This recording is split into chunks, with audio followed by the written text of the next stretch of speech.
పత్రికా మిత్రులందరికీ నమస్కారం.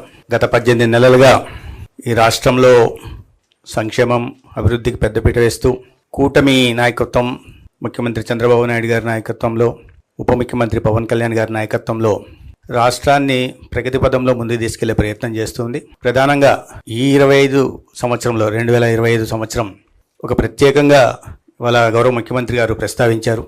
అనేక ప్రతికూల పరిస్థితుల్లో విధ్వంసకరుల పాలన జరిగిన తర్వాత అధికారంలోకి వచ్చి వాటిని అన్నింటినీ సరిచేస్తూ ఇవాళ సంపద సృష్టించడం కానీ, లేదా సంక్షేమాన్ని ప్రజల వద్దకు చేర్చడం కానీ, లేదా అభివృద్ధి కార్యక్రమాలు చేపట్టడంలో కానీ రాష్ట్రం సాధించిన ప్రగతి గురించి ఇవాళ క్యాబినెట్లో ప్రస్తావన ముఖ్యమంత్రి గారు ప్రధానంగా ప్రస్తావించడం జరిగింది.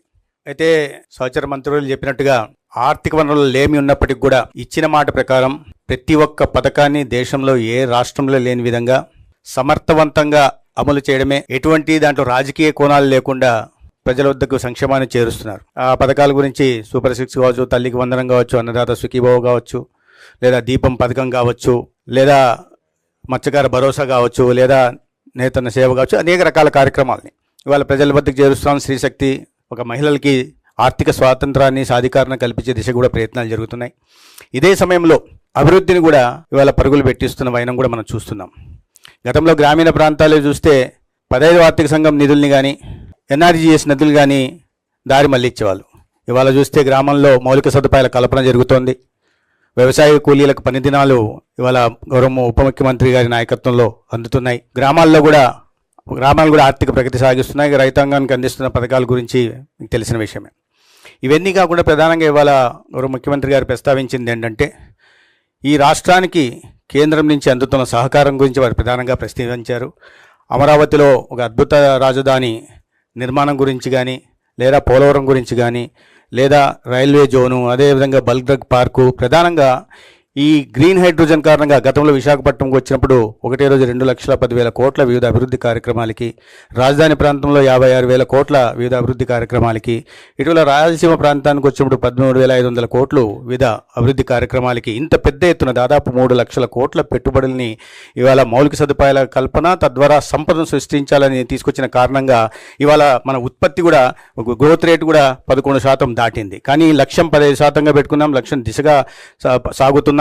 అయితే ఈ సంవత్సరంలో జరిగిన వీటిని పరిగణలోకి తీసుకుని వచ్చే సంవత్సరం మరింత అభివృద్ధి సాధించే దిశగా ముందుకెళ్లాలని ముఖ్యమంత్రి గారు ఆదేశించారు. అదేవిధంగా లక్షల కోట్ల పెట్టుబడులు ఏవైతే ఎకనామిక్ విశాఖపట్నం దగ్గర నుంచి ఈ రాష్ట్రంలో ఉన్న ఎకనామిక్ కారిడార్ల విషయంలో కూడా కొప్పర్తి కానీ, ఓరోకల్ కానీ, కృష్ణపట్నం కానీ ఈ ప్రాంతంలో వస్తున్న పెట్టుబడులు, ప్రధానంగా సెమీ కండక్టర్లు లేదా గూగుల్ డేటా సెంటర్లు, వీటి గురించి కూడా ఇవాళ మారుతున్న కాలంలో టెక్నాలజీని అందిపుచ్చుకొని దేశంలో మిగతా రాష్ట్రాల కన్నా ముందు ఆంధ్రప్రదేశ్ను ఉంచాలనే లక్ష్యంతో గౌరవ ముఖ్యమంత్రి గారు చేస్తున్న ఇది ప్రయత్నానికి కేంద్రం నుంచి కూడా సంపూర్ణ సహకారం అందిస్తున్న విషయాన్ని కూడా వారు చెప్పడం జరిగింది. అదేవిధంగా సంపద సృష్టి కోసం రైల్వే కార్యక్రమాలు కానీ, రైల్వే అభివృద్ధి కార్యక్రమాలు కానీ, లేదా హైవేల నిర్మాణం గురించి కానీ, లేదా కొత్తగా మచిలీపట్నం నుంచి హైదరాబాద్ దాకా ఫ్యూచర్ సిటీ దాకా ఎక్స్ప్రెస్ హైవే నిర్మాణం కానీ, అమరావతి నుంచి బెంగళూరు దాకా ఎక్స్ప్రెస్ నిర్మాణం కానీ, మరీ ప్రధానంగా అమరావతి చుట్టూ దాదాపు 190 కిలోమీటర్ల 38,000 కోట్లతో 190 కిలోమీటర్ల ఔటర్ రింగ్ రోడ్డు కారణంగా అమరావతి సంపదను కూడా హైదరాబాద్ దాటిపోయేలా మిగతా అన్ని మెట్రో పట్టణాలతో పోటీ పడేలాగా చేస్తున్న వైనాన్ని కూడా వారు చెప్పడం జరిగింది. గతంలో అన్ని కేంద్ర ప్రభుత్వ పథకాలను రద్దు చేయడం కానీ, లేదా దానికి ఉద్దేశించిన నిధుల్ని దారి మళ్లించడం కానీ జరుగుతుంటే, ఇవాళ ప్రతి కేంద్ర ప్రభుత్వ పథకాన్ని కూడా అమలు చేస్తూ ఇవాళ అన్ని అభివృద్ధి కార్యక్రమం ముందు తీసుకెళ్లే ప్రయత్నం రాష్ట్రంలో జరుగుతూ ఉంది. ప్రధానంగా గతంలో పేర్ల గురించి తెలుసు, ఏదొచ్చినా కూడా సొంత పేర్లు పెట్టుకునే ఒక విపరీత మానసిక తత్వం కలిగిన వాళ్ళు ఉండేవాళ్ళు. ఇవాళ ఆ పరిస్థితి లేకుండా పథకాలకి డొక్కా సీతమ్మ గారి పేరో, సర్వేపల్లి రాధాకృష్ణన్ గారి పేరో, ఎర్రాపెగడ సుబ్బారావు గారి మహనీయుల పేర్లు పెట్టే ప్రయత్నం కూడా జరుగుతున్న విషయం మీ అందరికీ తెలుసు. ఈ విషయాల మీద ప్రస్తావన జరిగింది. అదేవిధంగా రైతాంగానికి అది మన నాదెళ్ల మనోహర్ గారి మంత్రిశాఖలో ధాన్యం కొనుగోలు విషయంలో కానీ, లేదా పొగాకు రైతులకు కానీ, మామిడి రైతులకు కానీ, లేదా కోకో రైతులకు కానీ, లేకపోతే ఉల్లి రైతులకు కానీ సమస్య వచ్చినప్పుడు ప్రభుత్వం సానుకూలంగా స్పందించి సత్వరమే మార్కెట్ ఇంటర్వెన్షన్ చేసి వారిని ఆదుకున్న విషయాన్ని కూడా రైతాంగంలో కూడా ఈ విషయం మీద చాలా సానుకూల వాతావరణం నెలకొని ఉంది. అదేవిధంగా ప్రతి ఇంట్లో ఒక పారిశ్రామికవేత్తను తయారు చేయాలనే ఉద్దేశంతో రాష్ట్ర వ్యాప్తంగా 175 నియోజకవర్గాల్లో ఎంఎస్ఎంఈ పార్కులకు, చిన్న చిన్న పార్కులకు ఊతమిస్తూ ఇవాళ ఈ నిరుద్యోగ యువతని ఉపాధి ఉద్యోగ అవకాశాలు కల్పించడమే కాకుండా పెద్ద ఎత్తున డిఎస్సి కానీ లేదా పోలీస్ శాఖలో కానీ అదేవిధంగా వైద్య శాఖలో కూడా అనేక ఈ నోటిఫికేషన్లు ఇచ్చి రిక్రూట్మెంట్ చేసిన విషయం మనకు తెలుసు.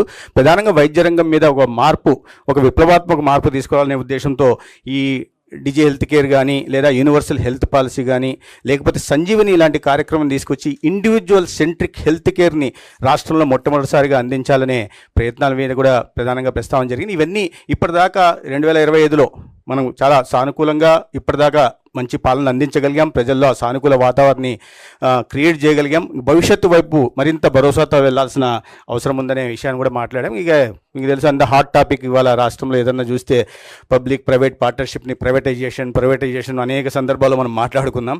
ఏ రకంగా అసత్య ప్రచారాలు చేస్తున్నారనే విషయం దాన్ని కూడా మనం సమర్థవంతంగా తిప్పికట్టగలిగాం.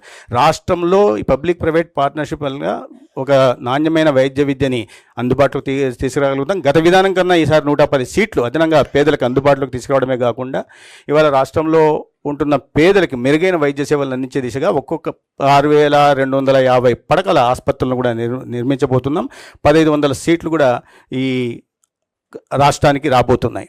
సో ఈ విషయాల మీద మాట్లాడడం జరిగింది. వీటి నుంచి గతంలో ఏదైనా జరిగిన వాటిని ఎక్కడెక్కడ అడ్డంకులు ఉన్నాయో వాటిని గుర్తించి వాటిని సరి చేసుకుంటూ మళ్ళీ భవిష్యత్తు దిశగా సాగిపోవాలా. 26 మరింత ఆశాజనకంగా ఉండేలాగా అందరూ కష్టించి పనిచేయాలని ఈ ప్రయత్నం చేసిన ప్రతి ఒక్కరిని గౌరవ ఉప ముఖ్యమంత్రి గారితో సహా ప్రతి ఒక్కరిని రాష్ట్ర ముఖ్యమంత్రి గారు అభినందన తెలియజేయడమే కాకుండా ఈ యజ్ఞంలో వాళ్ళ ఉద్యోగ ధర్మాన్ని నిర్వహిస్తున్న ఉద్యోగస్తులను కూడా వారు అభినందించారు.